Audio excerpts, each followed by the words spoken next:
Hello student, welcome to the career launch and मैं हूं Nilima and in today's class we will learn about the asexual reproduction in a multicellular organism का fourth type that is nothing but a vegetative propagation. So इसके पहले वाले class में हमने इसके पहले तीन टाइप पढ़ चुके हैं. The three types are nothing but first one is a fragmentation. Then second वाला जो टाइप पढ़ा है that is nothing but a regeneration. And third type is nothing but the budding.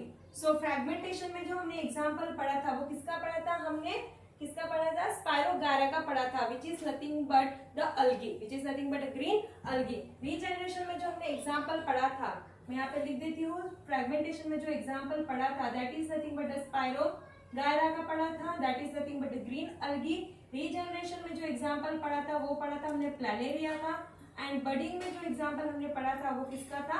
Hydra का था. तो ऐसे हमने तीनों टाइप पढ़ ली है किसके? Asexual reproduction in a multicellular organism. Now in today's video we will learn about the vegetative propagation which is nothing but a fourth type of asexual reproduction in a multicellular organism. Now what is mean by vegetative propagation? Vegetative propagation पढ़ाने से पहले vegetative propagation मतलब होता क्या है ये पता होना बहुत ज्यादा जरूरी है. So vegetative propagation is nothing but the reproduction in a plant. The reproduction in a plant occurs with the help of a vegetative parts. When the reproduction in a plant is occurs with the help of the vegetative parts like a root, stem, leaf and bud is called as a vegetative propagation. So vegetative propagation को क्या बोला गया है? Reproduction in plants with the help of vegetative parts. और vegetative parts कौन से बोले हैं? vegetative parts like root, stem,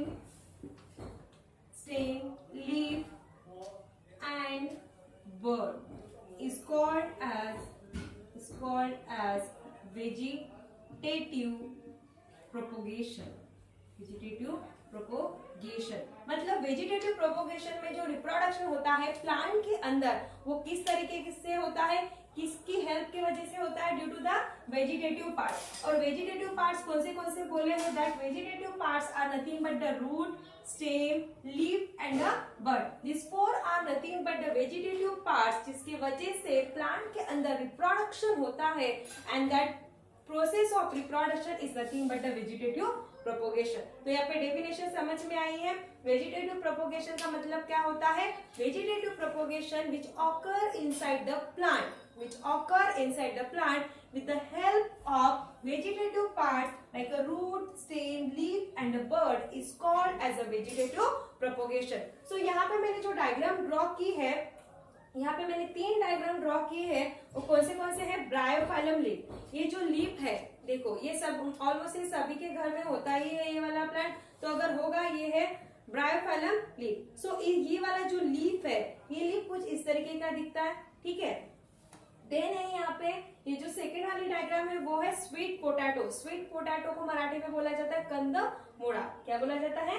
कंदमुड़ा. और जो थर्ड वाली डायग्राम है वो किसकी है? पोटैटो की है. किसकी है? Potato. That is nothing but the आलू. तो इनमें इन तीनों भी जो प्लांट्स दिख रहे हैं क्योंकि ये तीनों भी क्या है? प्लांट ही है. तो इन तीनों में भी जो रिप्रोडक्शन हो रहा है वो किसके वजह से हो रहा है? With the help of a vegetative parts like a root, stem, leaf and a bud. So अभी एक एक को देखेंगे कि किस तरीके से इनका रिप्रोडक्शन होता है. मतलब किस तरीके से आलू बनते हैं, किस तरीके से न्यू प्लांट ऑफ ब्रायोफाइलम बनता है और किस तरीके से स्वीट पोटैटो बनते. ठीक है. सो पहली वाली जो डायग्राम हम देखेंगे वो किसकी देखेंगे? स्वीट पोटैटो की. तो जो भी फिलहाल का जो टेम्परेचर है ठीक है वो थोड़ा सा कैसा है? ह्यूमिड है. थोड़ा सा कैसा है? ह्यूमिड है. थोड़ी सी गर्मी है और थोड़ी सी ठंड भी है. तो this type of temperature is nothing but the humid temperature. तो जो हम लोग बाजार से या मार्केट से जो हम पोटैटोस खरीद के लाते हैं उनके ट्यूबर के ऊपर देखा होगा. ट्यूबर मतलब जैसे मानो ये वाला पोटैटो है ठीक है। तो इसके ऊपर ऐसी छोटी छोटी सी बर्ड्स निकलती है, छोटी छोटी सी ऐसी बर्ड्स निकलती है ग्रीनिश कलर के। ये देखा होगा आपने, अगर नहीं देखा होगा तो घर में देखना, मार्केट से आलू खरीद के लाना और 4 या 5 दिन या 1 वीक के अंदर में देखना उसके ऊपर ऐसे छोटी छोटी सी ग्रीनिश क्या आती है, बर्ड्स आती है। क्योंकि ये वाला जो अभी का टेम्परेचर ये थोड़ा सा ह्यूमिड है, ठंड भी है और गर्मी भी है, तो ये वाला ह्यूमिड जो टेम्परेचर होता है ये पोटैटोज की रिप्रोडक्शन के लिए बहुत अच्छा होता है। तो उसके ऊपर ऐसी छोटी छोटी सी बर्ड्स निकलती है। तो ये जो ऊपर वाला पोर्शन है that is nothing but the tuber, उसको क्या बोला जाता है, ट्यूबर। तो ट्यूबर्स के ऊपर ये जो छोटी छोटी बर्ड्स निकलती है उनको बोला जाता है पोटैटो आइज। इनको क्या बोला जाता है, पोटैटो आइज। क्या बोला जाता है, पोटैटो आइज। जिसके वजह से न्यू प्लांट ऑफ पोटैटो क्या होता है, डेवलप होता है। तो यहाँ पे हमने किसका यूज किया कि जो पोटैटोस था, पोटैटोस के ट्यूबर के ऊपर ये जो बर्ड्स निकले थे that are nothing but a potato eyes. उनको क्या बोला जाता है, पोटैटो आइज। जिसकी वजह से क्या बनता है, एक न्यू प्लांट बनता है and that is nothing but a vegetative propagation in case of a potato. So vegetative propagation in case of the potato is occur with the help of potato eyes. It occurs with the help of the potato eyes on a tuber of a potato. So potato के ऊपर ये जो छोटे छोटे birds निकलते हैं, ये जो वाला पोर्शन होता है ऊपर वाला जिसको बोला जाता है ट्यूबर, और उसके ऊपर जो छोटे छोटे बर्ड्स निकलते हैं उनको बोला जाता है पोटैटो आइज. सो इन पोटैटो आइज को जब हम लोग ऐसे कट डाउन करके एक एक ऐसे जगह सॉइल में ऐसे अगर हम लोग इसको बरीड करते हैं, ठीक है, क्योंकि ये एक ही जगह नहीं होते, ऐसे 2-4 जगह में होते हैं. अगर इस पोर्शन को कट डाउन करके ऐसे सॉइल के अंदर हम इसको क्या कर रहे हैं, बरीड कर रहे हैं. So after a few days मतलब 15 डेज या 20 डेज के टाइम पीरियड के बाद यहाँ से ऐसे छोटी छोटी क्या निकलते हैं, प्लांट्स निकलते हैं. क्या निकलते हैं, प्लांट्स निकलते हैं. So that is nothing but the reproduction of a potatoes. So potatoes में वेजिटेटिव प्रोपोगेशन से क्या होता है, ये जो पोटैटो आइज है कहाँ पे प्रेजेंट होते हैं, ऑन अ ट्यूबर, जिसके वजह से क्या होता है, रिप्रोडक्शन होता है. तो यहाँ पे देखा ही है क्योंकि जो पोटैटोस होते हैं वो सॉइल के अंदर ही लगते हैं, सॉइल के अंदर लगते हैं. सो ये हो गया एक टाइप. नाउ सेकेंड वाला जो देखेंगे दैट इज नथिंग बट अ ब्रायोफाइला. तो ये जो मेरे पास ब्रायोफाइला का लीफ है, इस लीफ से क्या बनते हैं, new plant of Bryophyllum. How it is possible, कैसे होता है. तो ये जो मार्जिन दिख रही है आपको ब्रायोफाइलम लीफ की, ये जो मार्जिन है, इस मार्जिन में क्या प्रेजेंट होते हैं, बर्ड्स प्रेजेंट होते हैं. क्या प्रेजेंट होते हैं, birds. So in case of Bryophyllum the reproduction is occur with the help of bird present on leaf margin. ये जो लीफ वाली मार्जिन यहाँ पे दिख रही है, जैसे यहाँ पे इसको क्लियरली नहीं दिखेगा, लेकिन ये जो डायग्राम मैंने ड्रॉ की है, तो ये वाला जो पोर्शन है that is nothing but a leaf margin. ये क्या हमारा लीफ मार्जिन. सो लीफ मार्जिन में ये जो रेडिश वाले छोटे छोटे बर्ड्स निकले हैं, उस बर्ड्स में एबिलिटी होती है टू डेवलप और to produce a new plant. तो ये भी क्या हो गए हमारे वेजिटेटिव पार्ट्स. ये भी क्या हो गए, वेजिटेटिव पार्ट्स. क्योंकि वेजिटेटिव पार्ट्स में हमने क्या देखा है, root, stem, leaf and bud, ये चारों भी क्या है, वेजिटेटिव पार्ट, जिससे क्या बनता है, न्यू प्लांट बनता है. तो ये जो बायोफाइलम का लीफ है, इसके ऊपर ये जो लीफ मार्जिन के ऊपर छोटे छोटे बर्ड्स है, तो ये छोटे छोटे बर्ड से क्या बनता है, न्यू प्लांट ऑफ ब्रायोफाइलम. तो इस तरीके के ब्रायोफाइलम से क्या होता है, रिप्रोडक्शन होता है. तो किसी के घर में अगर ये वाला लीफ मतलब ब्रायोफाइलम का प्लांट है, तो आप इसका एक्सपेरिमेंट भी कर सकते हो. इसका क्या करना है, एक मैच्योर्ड वाला लीफ लेना है और उसको सॉइल में थोड़ा सा बरीड करना है. आफ्टर 10 या 15 डेज आप देखोगे कि यहाँ से ये जो लीफ है ब्रायोफाइलम का, वहां पे न्यू छोटे छोटे बर्ड्स आएंगे और कुछ दिनों के बाद मतलब 20 डेज या 30 डेज के बाद वो जो छोटे छोटे बर्ड्स वहां से निकले थे ब्रायोफाइलम लीफ से, वहां से एक न्यू प्लांट ग्रो करेगा. ठीक है. तो इस तरीके से ब्रायोफाइलम लीफ में एबिलिटी होती है क्योंकि उसकी लीफ मार्जिन में बर्ड प्रेजेंट होते हैं. That bird is nothing but a vegetative part, जो कि एक न्यू प्लांट को ग्रो करता है. नाउ थर्ड वाली जो डायग्राम यहाँ पे मैंने ड्रॉ की है, वो किसकी ड्रॉ की है, स्वीट पोटैटो. स्वीट पोटैटो को मराठी में बोला जाता है कंदमुड़ा.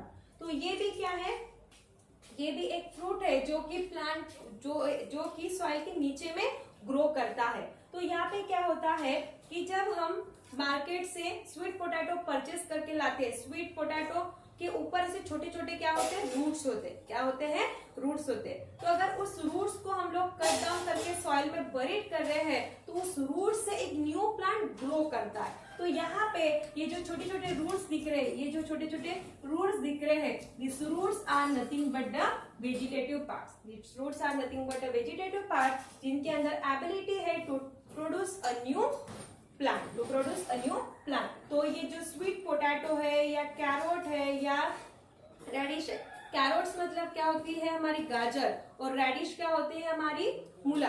क्या होती है, मूला।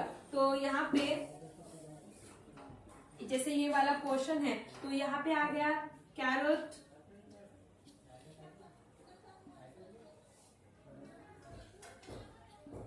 Carrot, then radish.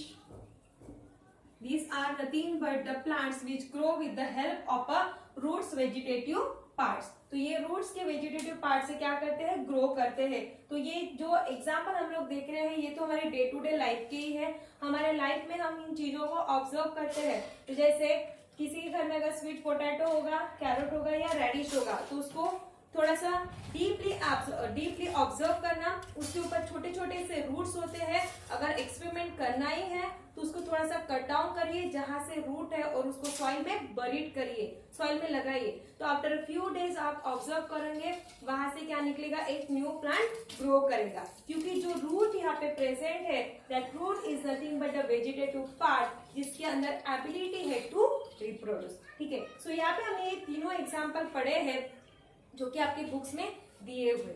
Now in case of a sugar cane and some grasses, sugar cane और जो sugar cane मतलब क्या होता है, गन्ना, और grass, ठीक है। in case of sugar cane plant and grasses, ठीक है। तो इनमें रिप्रोडक्शन कैसे होता है, जैसे ये वाला जो शुगर केन का, ठीक है, प्लांट है, तो यहाँ पे देखोगे ऐसे छोटे छोटे क्या होते हैं, इसके नोड होते हैं। क्या होते हैं, नोड्स होते हैं। और इस नोड्स में ही ऐसे छोटे छोटे क्या होते हैं, रूट्स होते हैं। क्या होते हैं, रूट्स होते हैं। This is a plant of sugar cane, ठीक है। ऐसे छोटे छोटे क्या होते हैं, उसके ऊपर रूट्स होते हैं। तो अगर शुगर केन प्लांट का रिप्रोडक्शन करना है तो क्या करते हैं जो फार्मर्स होते हैं, इस नोड वाले पार्ट को कट डाउन करते हैं। क्योंकि यहाँ पे क्या प्रेजेंट है, ऐसे छोटे छोटे बर्ड्स प्रेजेंट होते हैं। छोटे छोटे जो मैं रेड कलर से मार्क कर रही हूँ, ऐसे छोटे छोटे इसके अंदर क्या प्रेजेंट होते हैं, बर्ड्स प्रेजेंट होते हैं। और birds is nothing but our vegetative part जिसके अंदर एबिलिटी है to develop a new plant और to reproduce a new plant. तो अगर शुगर केन प्लांट पे रिप्रोडक्शन करना है तो उसका जो नोड वाला पोर्शन होता है, नोड वाले पोर्शन में जो छोटे छोटे रूट्स प्रेजेंट होते हैं और उसके अंदर में क्या प्रेजेंट होता है, बर्ड्स प्रेजेंट होता है। तो उसको कट डाउन करके अगर ऐसे सॉइल में इस वाले पोर्शन को अगर हम लोग लगा रहे हैं, so each node of the sugar cane plant will develop a new plant, तो यहाँ से क्या निकलेगा, एक ऐसे शुगर केन का प्लांट निकलेगा। मतलब इस बर्ड से क्या हो रहा है, रिप्रोडक्शन हो रहा है। So how in this way due to the vegetative part the reproduction is occur inside the plant. So vegetative propagation is nothing but the reproduction which occur inside the plant with the help of a vegetative parts like a root, stem, leaf and a bud is nothing but the vegetative propagation. So यहाँ पे हमने different examples देखे हैं। The different examples is of a bryophyllum leaf, जो कि ये वाला leap है। अगर किसी के घर में है तो आप इसका एक्सपेरिमेंट कर सकते हो। देन पोटैटोज, हमारे सभी के घर में पोटैटोज होते हैं और अभी का टेम्परेचर उसके लिए अच्छा है रिप्रोडक्शन के लिए, तो ये वाला भी एक्सपेरिमेंट आप कर सकते हो। Then sugar cane, so all of this plant which are reproduce with the help of a vegetative parts, ठीक है। सो यहाँ पे हमारा वेजिटेटिव प्रोपोगेशन खत्म होता है। And in next class we will learn about the fifth type of asexual reproduction in the multicellular organism, that is nothing but a spore formation, ठीक है। So till then